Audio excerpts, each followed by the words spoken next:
So the first thing we need to talk about is the different kinds of vegetables, right? There are delicate vegetables, right? Like asparagus or green beans. Like they seem kind of hard, but they're really not. There's actually a lot of fragility in these guys and they can fall apart really easily. And then we've got hard vegetables like a carrot or like broccoli, right? These are really hard vegetables and they take longer to cook. And generally a good way to differentiate between a soft or a hard vegetable and like a more delicate vegetable is how long it takes to cook. If it cooks really fast, that means it's a soft vegetable. If it takes a long time to cook, like a potato, a carrot, broccoli, cauliflower, then it's considered a hard vegetable. Now, when it comes to the difference between hard and soft vegetables, they're salted in completely different ways. So salt is hygroscopic, and that means that it sucks moisture out, right? And so if you take a soft veggie, like asparagus or a green bean, or like a leafy green like chard or spinach, and you salt it immediately, what's gonna happen is it's gonna get super soggy. Like the salt is gonna suck all that moisture out and it's just gonna end up in the bottom of your pan and they're just gonna get like meh. Right? Like it's sort of similar to when you put strawberries and sugar. Like you just mix a little bit of strawberry and a little bit of sugar and suddenly you've got a bowl full of strawberry juice. It's the same thing. Salt does the same thing to these guys.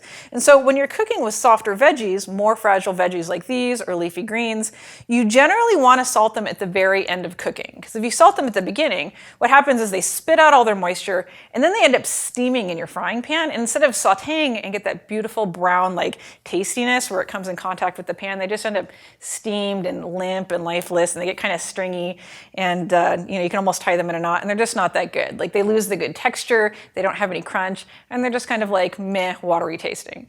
Now when it comes to hard veggies, like carrots, like broccoli, like these guys, you actually can salt them ahead of time if you want. And I don't mean salt them like ahead of time, like 10 minutes, a half an hour before, but right as you're throwing them into the heat or the frying pan or however you're going to cook them, a little bit of salt will actually help them cook faster, right? So the same thing that works against you with a green bean, pulls out all the moisture and makes them soggy. Well, if you have a hard vegetable that takes a really long time to cook, actually that added level of like sucking at the moisture and making it soggy works in your favor.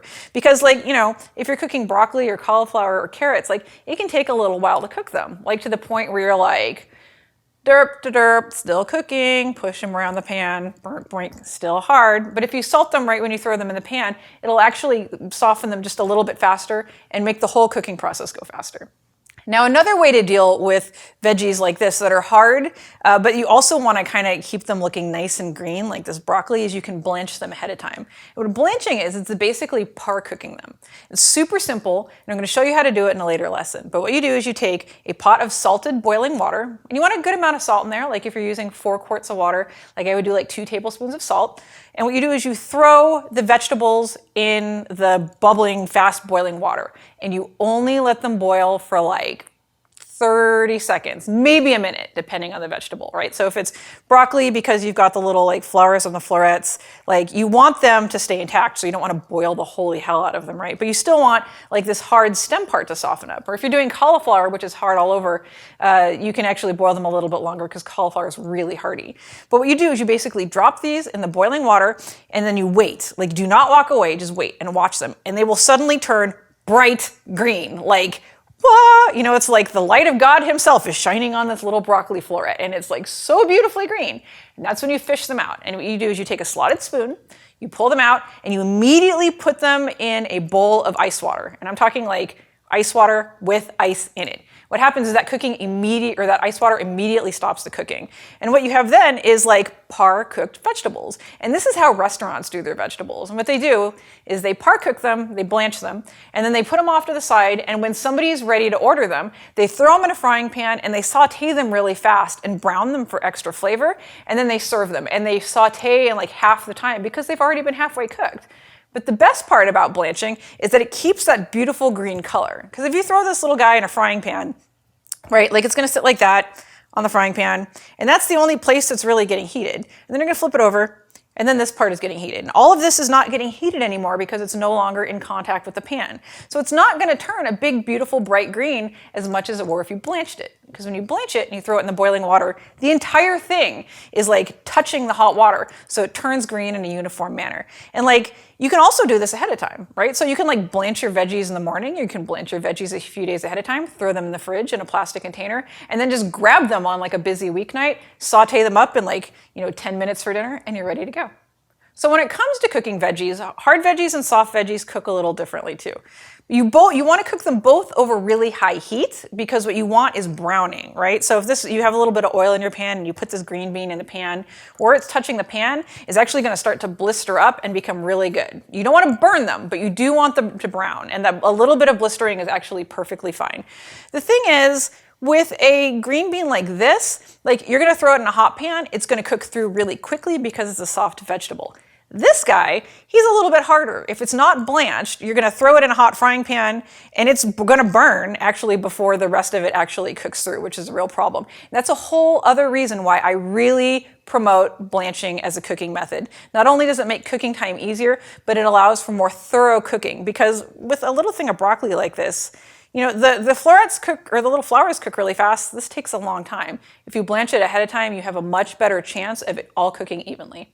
Another really important factor with cooking veggies is time. Don't overcook them. Like, I'm sure we've all sat down to dinner with like our mom or our aunt or somebody who doesn't know how to cook veggies, or maybe we've even done it ourselves, and we end up with these like stringy vegetables that are like limp and flaccid, and you could like wrap them around your finger and they're sad, and you chew them and they get stuck in your teeth, like the fibers of like the tissue, or the materials and the green beans have broken down, and all that's left is the fiber, and they're just gross and they're gray and they're icky. And that's from overcooking, right? So if you cook vegetables at a really low temperature for a really long time, that's what happens. They turn gray, they get gross. Salting early for a soft vegetable actually encourages all that to happen. So if you were to salt these like soft green beans and then cook them at a low temperature for a long time, like they would just be gross by the end. So your best bet is to cook vegetables like these at a high heat for less time and watch them. And generally, vegetables, as you cook them, will turn bright green. And when they turn bright green, keep an eye on them because they're really close to done. For stuff like this, you can just take a fork and like poke it in the stem and see how done it is.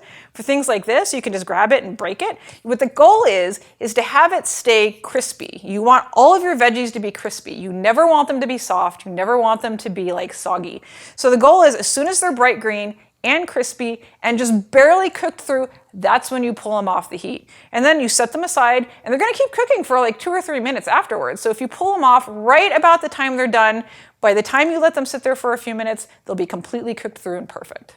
This is especially true for greens, right? Like, I don't know if you've ever had somebody cook greens like spinach or, chard, and then suddenly the room smells really bad. It's because if you overcook greens, like leafy greens, they actually develop mustard gas, like the chemical warfare weapon. It's actually derived from mustard greens. And so like if you cook your vegetables, if you cook your leafy greens really improperly, they can actually be so poorly cooked that they smell bad and make the whole room stink. And then at the very end, you want to serve your vegetables immediately. You do not want them just like sitting around, right? Cooked vegetables do not like to wait. Like pasta can wait sometimes, like your meat can wait sometimes, your vegetables will not wait. Like while they're sitting there doing nothing for 10, 15 minutes, they just turn into like soggy, lifeless ooze, and it's really sad.